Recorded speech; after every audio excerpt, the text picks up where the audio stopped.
சத்யாவின் குலுக்குலு AC offer. அனைத்து முன்னணி brand ஏசிகளும் சிறப்பு தள்ளுபடி விலையில். உங்கள் சத்யா. மின்னம்பலம் நேயர்களுக்கு வணக்கம். நான் விஷால் பொலிவர். இன்றைய நேர்காணலில் நம்மோடு இணைந்திருக்கிறார் உலக செய்தி பகுப்பாய்வாளர் திரு பாஸ்கர் செல்வராஜ் அவர்கள். வணக்கம்.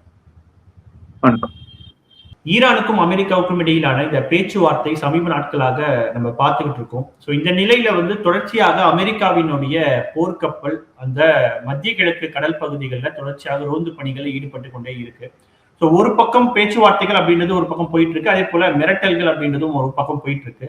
ஸோ தற்பொழுதைய அப்டேட்ஸ் என்னவா இருக்கு? அப்போ கடந்த 2 வாரமும் நம்ம பார்த்து பேசும்பொழுது என்ன சொன்னோம் அப்படின்னா, இரண்டு போர்க்கப்பல்கள் நிக்குது, அதாவது விமானம் தாங்கி போர்க்கப்பல்கள் நிக்குது, எப்போ வேணாலும் சண்டை நடக்கலான்ற ஒரு சூழல்ல ஒரு பேச்சுவார்த்தைக்கு போயிருக்கிறாங்க அப்படின்றதுதான் நம்ம கடைசியா பேசின அந்த பேச்சுவார்த்தை. முதல்ல நம்ம பேச்சுவார்த்தை எந்த சூழல்ல போனாங்க அப்படின்றத கடந்த வாரம் பேசணும். இப்ப பேச்சுவார்த்தையில என்ன நடந்திருக்கு அப்படின்னு சொல்லி நம்ம இந்த பேசலாம். அப்போ முதல்ல பேச்சுவார்த்தைக்கு வரணும்னா நீங்க முதல் 3 நிபந்தனைகளை விதிச்சது அமெரிக்கா. ஒண்ணு என்ன அப்படின்னா, அணுசக்தியை முழுக்க நீங்க அதை கைவிடணும். அது தொடர்பான ஆய்வுகளையும் அந்த செறிவுற்றது போன்ற எல்லா விஷயங்களையும் நீங்க கைவிடணும். ஒண்ணு. 2வது என்ன அப்படின்னா, உங்களுடைய ஏவுகணையுடைய தூரம் 300 கிலோமீட்டருக்கு மேல தாண்டக்கூடாது. அதன் பிறகு எவ்வளவு ஏவுகணையை வச்சிருக்கணும் அப்படின்றதும் நம்ம பேச்சுவார்த்தைக்குள்ள வரணும். 3வதா நீங்க அந்த பகுதி முழுக்க இருக்கக்கூடிய அந்த எதிர்ப்பு இயக்கத்துக்கு செய்யக்கூடிய உதவிகளை நிறுத்தணும் அப்படின்னு சொல்லி 3 நிபந்தனைகளை விதித்தாங்க. அது ஏற்கனவே சொன்னா இது ஒரு சரணடைய சொல்றாங்க அப்படின்னு சொல்லி நம்ம அது சரணடையக்கூடிய அதுக்கு மேல பேசுறதுங்க என்ன இருக்குது? கிட்டத்தட்ட எல்லாத்தையும் நீங்க விட்டுட்டு நாங்க சொல்றதை கேட்டு எங்க கூட வாங்க அப்படின்றதுக்கான ஒரு விஷயமா தான் இருந்துச்சு. அப்போ இருந்த அந்த வெளியுறவு அமைச்சர், ஈரானுடைய வெளியுறவு அமைச்சர் அகர்காச்சி என்ன சொன்னார் அப்படின்னா, நாங்க அதுல ஒப்புக்கொள்ள மாட்டோம் அப்படின்னு சொல்லி சொன்னாங்க. இப்போ மறுபடியும் நாங்க அதுக்கான ஒரு பேச்சுவார்த்தைக்கான ஒரு வரைவை நாங்க ஏற்படுத்திக்கிட்டு நாங்க பேச போறோம் அப்படின்னு சொல்லி பேசி முதல்ல துருக்கியில பேசுறதா இருந்தது. அதன் பிறகு என்ன சொல்லிட்டாங்க அப்படின்னா, துருக்கியில பேசுறதா மட்டும் இல்ல, மற்ற பாகிஸ்தான், எகிப்து, துருக்கி போன்ற வெளியுறவு அமைச்சர்கள் அதுல பங்கெடுக்கிறது அப்படின்ற மாதிரியான ஒரு ஏற்பாடு இருந்தது. ஆனா கடைசி நேரத்துல என்ன சொல்லிட்டாங்க அப்படின்னா, ஈரான் நாங்க அது அவங்க கலந்துக்க வேண்டாம், ஒண்ணு நாங்க துருக்கியில விரும்பல, நாங்க எங்களுக்கு ஓமன்ல பேச்சுவார்த்தை நடத்தலாம்னு சொல்லி சொன்னாங்க. அதன் பிறகு மறுக்கிறதும் அதுக்கப்புறம் நடக்குமா நடக்காதான்ற மாதிரியான ஒரு சூழல் இருந்து இறுதியா ஓமன்ல பேச்சுவார்த்தை நடந்தது. நல்ல முறையில போயிருக்கு. அடுத்த முறை நாங்க பேசுறதுக்கு ஒப்புக்கொண்டிருக்கிறோம் அப்படின்னு சொல்லி அறிவிச்சுட்டு இவரு வந்துட்டார். ஈரானுடைய வெளியுறவு அமைச்சர் வெளியில வந்துட்டாரு. அதன் பிறகு அங்க பேச்சுவார்த்தை ஈடுபட்டக்கூடிய ஸ்டீவ் விட்காப்பும் அந்த ஜாரட் குஷ்னரும் என்ன பண்ணிருக்கிறாங்க அப்படின்னா, அங்க நிற்கக்கூடிய விமானம் தாங்கி போர்க்கப்பல்கள்ல பார்வையிட்டு வந்திருக்கிறாங்க. அது கூட பெரிய அளவுல பேசப்பட்டுச்சு. இப்ப பேசப்பட்டதுக்கு பிறகு என்னன்னா, தொடர்ந்து இப்போ நெத்தன்யாகு என்ன பண்ணிருக்கிறாரு, அமெரிக்காவுக்கு பயணம் போயிருக்கிறாரு. பேச்சுவார்த்தை நடந்ததா சொல்றாரு. எதுக்காக போனார் அப்படின்றது எல்லாம் நிறைய செய்திகள் வந்துகிட்டு இருக்கு. எதுக்காகன்னா, நீங்க போர் தொடுக்கணும், பேச்சுவார்த்தைக்கு போகக்கூடாது அப்படின்றதுக்கான அழுத்தம் கொடுக்கறதுக்கு தான் அவர் போனார் அப்படின்னு சொல்லி ஏற்கனவே அவர் போறதுக்கு முன்னாடி அதுக்கான செய்திகள்லாம் சொல்ல ஆரம்பிச்சுட்டாங்க. போகும்பொழுது பேச்சுவார்த்தை நடத்திட்டு இருக்கும்போது அங்கிருந்து புதிய ஒரு போர்க்கப்பலை, விமானம் தாங்கி போர்க்கப்பலை நாங்க அனுப்ப போறோம் அப்படின்னு சொல்லி ஒரு அறிவிப்பு வந்திருக்கு. இப்ப தொடர்ந்து என்னன்னா, இந்த பேச்சுவார்த்தை அப்படிங்கிறது ஒரு பக்கம் போயிட்டு இருந்தாலும் இன்னொரு பக்கம் போருக்கான தயாரிப்பு வேலைகள் தொடர்ந்து நடந்துகிட்டு தான் இருக்கு. அதுல எந்த ஒரு மாற்றமும் இல்லை. இந்த பேச்சுவார்த்தையில இப்போ மறுபடியும் என்ன சொல்றாங்க அப்படின்னா, நீங்க இப்போ அந்த எதிர்ப்பு இயக்கத்துக்கு நீங்க ஒத்துழைப்பு தர்றது அப்படின்றத விட்டுட்டு இப்ப என்ன சொல்றாங்கன்னா, இந்த ஏவுகணை தொடர்பான விஷயங்களையும் நீங்க பேச்சுவார்த்தைக்குள்ள கொண்டு வரணும் அப்படின்னு சொல்றாங்க. ஈரான் தெளிவாகவும் உறுதியாகவும் சொல்றாங்க, அதை நாங்க ஒரு பொழுதும் பேச்சுவார்த்தைக்குள்ள கொண்டு வரவே மாட்டோம், அது எங்களுடைய ரெட் லைன் அப்படின்னு இவங்க சொல்றாங்க. அப்போ கிட்டத்தட்ட பாத்தீங்கன்னா அந்த விஷயத்தை பொறுத்தளவு நாங்க இறங்கி வர மாட்டோம் அப்படின்றது ஈரானோட நிலைப்பாடா இருக்குது. அணுசக்தி சார்ந்த விஷயங்களை தொடர்ந்து நாங்க பேச்சுவார்த்தை தயாரா இருக்கிறோம். அது மட்டும் இல்ல, இப்ப 60 விழுக்காடு வரைக்கும் அந்த செறிவிட்டு வச்சிருக்காங்க. 90 விழுக்காடு போனா நீங்க என்ன பண்ண முடியும், ஒரு அணுகுண்டை உற்பத்தி செஞ்சிட முடியும் அப்படின்றதான் அதுல இருக்கிற உண்மை. இப்ப என்ன சொல்றாங்க அப்படின்னா, நாங்க 60 விழுக்காடு வரைக்கும் பண்றோம்னு சொல்றாங்க. அது 60 விழுக்காடா அவங்கள்ட்ட இருக்கிற 90 விழுக்காடா நமக்கு தெரியாது. அதான் நீர்க்க வைக்கிறோம், நாங்க நீர்க்கிறோம். நாங்க குறிப்பிட்ட விழுக்காட்டுங்கிற அதுல அந்த செறிவூட்டப்பட்ட அந்த யுரேனியத்தை மறுபடியும் நாங்க செய்யறதுக்கு தயாரா இருக்கிறோன்ற மாதிரியான ஒரு செய்தி வெளியீடு வந்தது. அது மட்டும் சொல்லல அவங்க. இப்போ இதை பார்த்த உடனே அப்பனா என்ன, ஈரான் பின்வாங்குறாங்களா? அப்படிலாம் கிடையாது. அப்ப புதுசா இப்போ ஒரு விமானத்தை அது ஏவுகணைய அறிமுகம் செஞ்சிருக்கிறாங்க. 2 ஏவுகணை அறிவிப்பு வந்திருக்கு. ஒன்னு சூப்பர் சானிக், இன்னொன்னு ஹைப்பர் சானிக். அது சூப்பர் சானிக், இன்னொன்னு ஹைப்பர் சானிக்னா அதோட வேகம் தொடர்பானது. எவ்வளவு வேகமா போகும் அப்படின்றது ஒண்ணு, எவ்வளவு தூரம் உங்களால அந்த வெடிபொருளை ஏற்றிக்கிட்டு போகிறீங்க அப்படின்றது 2வது. அப்போ இந்த சூப்பர் சானிக் சொல்லக்கூடிய அந்த விஷயத்தை பொறுத்தளவு பார்த்தீங்கன்னா, அது 500ல இருந்து 1000 கிலோகிராம் வரைக்கும் வெடிபொருளை இறக்கக்கூடிய விஷயமாகும். அதே மாதிரி ஒரு மீடியம், அதாவது ஒளியின் வேகத்தோடு ஒப்பிடும்போது ஒரு 6 மடங்கு வேகமா போகக்கூடிய ஒரு அந்த ஏவுகணையை அறிமுகம் செஞ்சிருக்கிறாங்க. இன்னொன்னு என்ன அப்படின்னா 15 ஒளி வேகத்தோட ஒப்பிடும்போது 15 மடங்கு வேகமா போகக்கூடியதாகவும், அதே சமயத்துல அது தாங்கி செல்லக்கூடிய அந்த அந்த வெடிபொருள் பார்த்தீங்க அப்படின்னா, ஒரு 1.5 டன்னுல இருந்து 2 டன் வரைக்கும் சொல்றாங்க. இது எவ்வளவு தூரம் சரியா தெரியல. சில இடங்கள்ல 1000 அதாவது 1 டன்னுன்னு சொல்றாங்க. சில ஊடகங்கள்ல 2 டன்னுன்னு சொல்றாங்க. அது எவ்வளவு தூரம் உறுதிப்படுத்தப்படாத ஒரு விஷயமா இருக்கு. ஆனா இது முக்கியமானது இது என்ன அப்படின்னா, இதுக்கு முன்னாடி இஸ்ரேல தாக்கும்போது கிட்டத்தட்ட பார்த்தீங்கன்னா, இங்க ஏவப்படக்கூடிய அந்த வளவு நிலா அதாவது ட்ரோன்னு சொல்லக்கூடிய வளவு நிலா அ போர் விமானங்களாகட்டும், அந்த ஏவுகணைகளாகட்டும், இஸ்ரேல சென்றடையறதுக்கு கிட்டத்தட்ட பார்த்தீங்கன்னா 30 நிமிடங்கள்ல இருந்து 1 1/2 மணி நேரம் வரைக்கும் ஆச்சு. அப்போ என்னன்னா, அது போதுமான அளவு உங்களுக்கு நேரம் கொடுக்கக்கூடிய விஷயமா இருந்தது. ஆனா, இந்த புதிதா நாங்க அறிமுகம் செய்திருக்கக்கூடிய இந்த ஏவுகணை பார்த்தீங்க அப்படின்னா, 10லிருந்து 12 நிமிடத்துல இஸ்ரேல தாக்கிடும் அப்படின்ற ஒரு சூழல். அதோடைய அதாவது பாய்ந்து செல்லக்கூடிய தூரம் பார்த்தீங்கன்னா 2000 கிலோமீட்டர். இப்ப என்னன்னா, அவங்களுக்கு போதுமான அளவுக்கு உங்கள்ட்ட இந்த ஏவுகணைய தடுத்து நிறுத்தவும் முடியாது உங்களால. அதே சமயத்துல அதுக்கான ஏவுகணை எதிர்ப்பு அமைப்பு உங்கள்ட்ட கிடையாது. எங்கள தாக்குனீங்கன்னா, இப்ப இதுக்கு வரப்போற விளைவு அப்படிங்கிறது ரொம்ப கடுமையானதா இருக்கும் அப்படின்னு சொல்லி இவங்களுடைய எச்சரிக்கை குடுத்து அவங்கள என்ன பண்றாங்க, தாக்குதல்ல இருந்து பின்வாங்க வைக்கிறதுக்கு முயற்சி பண்றாங்க அப்படின்னு சொல்லி நம்ம இத புரிஞ்சுக்கலாம். ஒரு பக்கம் என்ன சொல்றாங்க அப்படின்னா, நாங்க சில விட்டுக் கொடுப்புகளுக்கு தயாரா இருக்கிறோம். நீங்க என்ன பண்ணணும்? எங்க மேல விதிக்கப்பட்ட எல்லா பொருளாதார தடையும் நீங்க நீக்கணும் அப்படின்னு சொல்லி ஈரான் சொல்றாங்க. அதுக்காக நாங்க வந்து எதையுமே விட்டுக் கொடுக்க தயாரா இல்லைன்னு அர்த்தம் கிடையாது. நாங்க வந்து அணு ஆயுதம் தயாரிக்க மாட்டோம். அந்த விஷயத்துல நாங்க நாங்க வந்து நீங்க எங்க எங்க எங்க மேல விதிக்கப்பட்ட அந்த பொருளாதார தடைகள் நீக்கும் பட்சத்துல நாங்க அணு ஆயுதம் தயாரிக்கல அப்படின்னு சொல்லி அறிவிக்கிறதுக்கு தயாரா இருக்கிறாங்க. ஆனா மத்த விஷயங்களை பொறுத்த அளவுக்கு எங்களுடைய பாதுகாப்பை விட்டுக் கொடுக்க மாட்டோம். அது மட்டும் இல்ல, உங்களை வந்து தாக்குறதுக்கு போதுமான அளவு எங்கள்ட்ட ஆயுதம் இருக்கு அப்படின்றத தொடர்ந்து அவங்க வந்து அறிவித்தவண்ணம் இருக்கிறாங்க அப்படின்னு சொல்லிதான் நம்ம புரிஞ்சுக்கணும். இன்னொரு விஷயம், இந்த இந்த ஃபேக்டர்ல நம்ம கடந்த முறையும் பேசியிருந்தோம். என்ன அப்படின்னா, இவங்கள்ட்ட விமான எதிர்ப்பு ஏவுகணையோ இல்ல வந்து ஏவுகணை எதிர்ப்பு அமைப்பு இவங்கள்ட்ட போதுமான அளவுக்கு இல்ல. ஒரு விஷயம். 2வது என்னன்னா, இவங்களுக்கு தேவையான அந்த சமிக்கைகள். அதாவது இந்த மின்னணு சாதனம் முடக்க போர் அப்படின்றது சொல்லுவாங்கல்ல, எலக்ட்ரானிக் வார்ஃபேர் அப்படின்ற ஒரு விஷயத்துக்கு எதிர்ப்பு இவங்கள்ட்ட எதுவுமே இல்ல.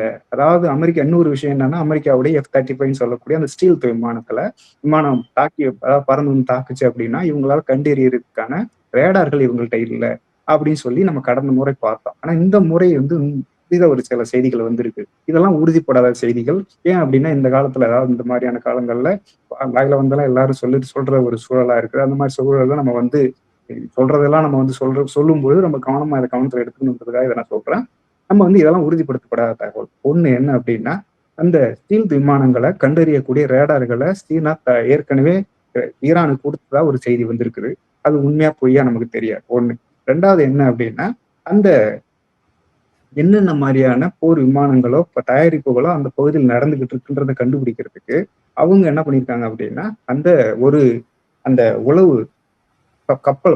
உளவு கப்பல் ஒண்ணு வந்து என்ன பண்ணியிருக்காங்கன்னா, அந்த ஓமன் பகுதியில் நிறுத்தி அந்தந்த பகுதியில் இருக்கக்கூடிய உடனடியா என்னென்ன மாற்றங்கள் நடக்குது அப்படின்றத தொடர்ந்து ஈரானுக்கு தெரிவிக்க விதமா இந்த சீனா இந்த மாதிரியான ஏற்பாடுகளை செஞ்சிருக்கிறாங்க அப்படின்னு சொல்லி செய்திகள் வந்திருக்கு. ஏன் அப்படின்னா, இந்த வெனிசுவேலாவில் பாத்தீங்க அப்படின்னா, அந்த அதிபர் கடத்தப்பட்ட அன்னைக்குதான் பாத்தீங்கன்னா, கிட்டத்தட்ட ஒரு சீனாவுடைய அந்த தூதர் அங்க போய் ஒரு முக்கியமான அறிவிப்பு வரப்போற ஒரு சூழல்ல தான் இந்த மாதிரியான ஒரு கடத்தல் நடந்தது அப்படின்னு சொல்லி அந்த முறை பார்த்தோம். அப்போ பாத்தீங்கன்னா, சீனர்கள் அது வந்து வெனிசுவேலாவுக்கும் உலகுக்கும் மட்டும் ஒரு ஒரு சர்ப்ரைஸா இல்ல. அது ஒரு ஒரு அதிர்ச்சியான விஷயமா இல்ல. சீனாவுக்கே இது அதிர்ச்சியமா இருந்தது. அப்போ என்னன்னா, இவங்களுக்கு தெரியாமலே எல்லா ஏற்பாடுகளையும் செஞ்சு இவங்களுக்கு வந்து ஒரு வியப்பை ஏற்படுத்திருக்கிறாங்க, ஒரு அதிர்ச்சி கொடுத்தாங்க.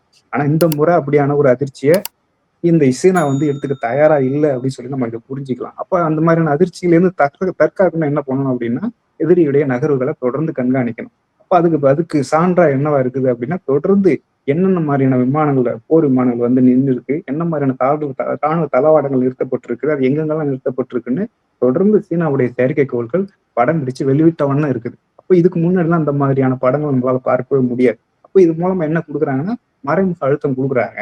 யாராவது அமெரிக்காவுக்கு அழுத்தம் கொடுத்து இந்த ஈரானை தாக்குறத தடுக்கிறதுக்கு சீனா வந்து முழு மூச்சா இறங்கி இருக்கிறாங்க. அதாவது நேரடி தொடர்புலையோ அவங்களுடைய படை வீரர்களை இறக்கி அங்க வந்து பாதுகாப்பு சார்பான அந்த விஷயங்கள், அதாவது நம்ம மற்ற நாடுகளுடைய உள் விவகாரங்களை தலையிட மாட்டோம் அப்படின்ற விஷயத்துல தெளிவா இருந்தாலும், அதே சமயத்துல போரிடுவர்களுக்கு தேவையான விஷயங்களை அங்க தர தயாரா இருக்கிறோம் அப்படின்ற அடுத்த நிலைக்கு சீனா நகர்ந்திருக்கு அப்படின்னு சொல்லி புரிஞ்சுக்கலாம். அப்ப ஈரானுக்கு தேவையான அந்த சமிக்கைகளை, அதாவது இந்த ஏவுகணை சென்று துல்லியமா தாக்கிறதுக்கு தேவையான அந்த செயற்கைக்கோள் தொடர்பான அந்த விஷயங்களை சீனா தந்துகிட்டு இருக்கு. ஒண்ணு என்னன்னா, அதே சமயத்துல இவங்களை நோக்கி வரக்கூடிய அந்த ஏவுகணைகளையும் போர் விமானங்களையும் கண்டறியக்கூடிய ரேடார்களை இது ஈரானுக்கு கொடுத்து அவங்களை தற்காத்துக்கிறதுக்கு தேவையான விஷயங்களையும் பாதுகாப்பு ஒப்பந்தங்களையும் சீனா செய்து கொடுத்துருக்கு அப்படின்னு சொல்லி புரிஞ்சுக்கலாம். அப்ப இது என்ன மாதிரியான விளைவுகளை ஏற்படுத்தும் அப்படின்னா, இந்த இனிமே வந்து அமெரிக்கா வந்து அப்படியான ஒரு எதிர்பாராத சமயங்கள்ல எதிரியை தாக்கி அவங்கள வந்து நிலைக்குலைய வைக்கிறது அப்படின்றது சாத்தியமற்ற ஒரு விஷயமா மாறி இருக்குது. ஒண்ணு. ரெண்டாவது என்னன்னா, இனிமே வந்து இவங்க தாக்கணும் அப்படின்னா எதிர்த்தாக்குதல்ன்றது வலுவானதாகவும் ரொம்ப துல்லியமானதாகவும் இருக்கும் அப்படின்றத இது காமிக்குது. அப்போ இதன் மூலமா என்ன செய்ய விரும்புறாங்க அப்படின்னா, அமெரிக்காவை இந்த மாதிரியான போர்ல இறங்க விடாம அவங்கள வந்து பயமுறுத்தி பின்வாங்க வச்சுட்டு அவங்கள தொடர்ந்து பேச்சுவார்த்தைக்கு வர வைக்கிறது. அதன் மூலமா ஒரு ஒப்பந்தத்தை ஏற்படுத்திக்கிட்டு இந்த பதட்டமான சூழலை தணிக்கிறது அப்படின்றதுல ஈரானும் ரஷ்யாவும் சீனா 3 நாடுகளும் ஒருங்கிணைஞ்சு ஈடுபடுறாங்க அப்படின்னு சொல்லி நம்ம புரிஞ்சுக்கலாம். ஏன் அப்படின்னா, வெனிசுவேலாவில் கிட்டத்தட்ட 70 பில்லியன் அளவுக்கு வந்து சீனா முதலீடு செஞ்சிருந்தாங்க. அப்போ இன்னைக்கு வந்து ஏற்பட்ட ஆட்சி மாற்றத்தால அந்த முதலீடுகள்லாம் என்ன ஆகும்னு தெரியாம ஒரு சூழல் இருக்கு. அதே மாதிரி இதுலயும் ஈரான்லயும் சீனா குறிப்பிடத்தக்க அளவுக்கு முதலீடு செஞ்சிருக்காங்க. கிட்டத்தட்ட பாத்தீங்கன்னா முதல்ல ஒரு ஒப்பந்தம் செஞ்சிருந்தாங்க, பாதுகாப்பு ஒப்பந்தம். அதுக்கு ஒரு கிட்டத்தட்ட 200 பில்லியன் அளவுக்கு ஒப்பந்தம் செஞ்சோம் அப்படின்னு சொன்னாங்க. எவ்வளவு தூரம் ஒப்பந்தம் செஞ்சிருக்காங்கன்னு நமக்கு தெரியாது. அப்போ ஈரான் பாதிக்கப்படும் போது அந்த முதலீடுகள் இல்லாம போயிடும்.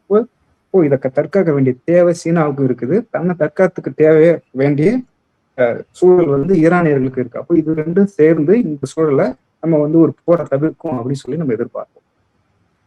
ஆனா அதே போல இன்னொரு விஷயம் என்ன, நீங்க சொல்லும் போதே சொல்லியிருந்தீங்க, அப்ப இஸ்ரேலுக்கு வந்து அமெரிக்கா ஈரான் மேல தாக்குதல் நடத்தணும்ன்ற ஒரு எண்ணத்தோட இருக்காங்களா? அதுக்கான தயாரிப்புகள் தான் தொடர்ந்து நடந்துகிட்டே இருக்கு. இன்னும் சொல்ல போனா அப்படி ஒரு எண்ணத்தோட இருக்கிறாங்கன்றதை விட அப்படியான தேவை இருக்கான்னு கேட்டீங்க. அப்படி ஒரு தேவை இருக்கான்னு கேட்டீங்கன்னா ரொம்ப சரியா இருக்கும். ஏன்னா அப்படிக்கான ஒரு தேவை தொடர்ந்து இருந்துகிட்டே இருக்குது. இன்னைக்கு பாத்தீங்க அப்படின்னா, அங்க அமெரிக்காவுக்கு ஏற்கனவே அந்த கடன், அதாவது உங்களுடைய அந்த ட்ரெஷரி பாண்ட் சொல்லக்கூடிய அந்த விஷயங்கள் பாத்தீங்க அப்படின்னா இன்னைக்கு 38 ட்ரில்லியனை தாண்டிக்கிட்டு இருக்கு. அதே மாதிரி தொடர்ந்து அந்த சீனா பாத்தீங்க அப்படின்னா அவங்களுடைய வங்கிகளுக்கு என்ன கொடுத்து சொல்லியிருக்காங்க அப்படின்னா, இனிமே எந்த ஒரு அமெரிக்க கடன் பத்திரங்களையும் வாங்காதீங்கன்னு சொல்லி அறிவிப்பு கொடுத்துருக்காங்க. ஏன் அதுக்கு முக்கியமான ஒரு விஷயம் அப்படின்னா, ஏற்கனவே இப்போ கடன் பத்திரங்களை பொறுத்தளவு பாத்தீங்கன்னா 2008க்கு ஒப்பான நிலைக்கு வந்து கடன் பத்திரங்களை கையிருப்புன்றது குறைஞ்சிடுச்சு. அப்போ இந்த மாதிரியான மிகப்பெரிய அளவுல வாங்கக்கூடிய ஆட்கள் யாருன்னு பாத்தீங்க அப்படின்னா, இங்கிலாந்து, சீனா, ஜப்பான் போன்ற நாடுகள் தான் மிகப்பெரிய அளவுல அவங்களுக்கு வந்து கடன் பத்திரங்களை வாங்கிக்கிட்டு இவங்க வந்து பொருளை ஏற்றுமதி செய்யக்கூடிய ஆட்களா இருக்கிறாங்க. அப்போ இந்த மாதிரி ஒரு சூழல்ல இவங்க அந்த மாதிரி கடன் பத்திரங்களை வாங்குறத நிறுத்துறாங்க அப்படின்னா அதுக்கான தேவை குறைஞ்சிடும். தேவை குறைஞ்சிடுச்சு அப்படின்னா நீங்க யார்கிட்ட போய் விற்பீங்க?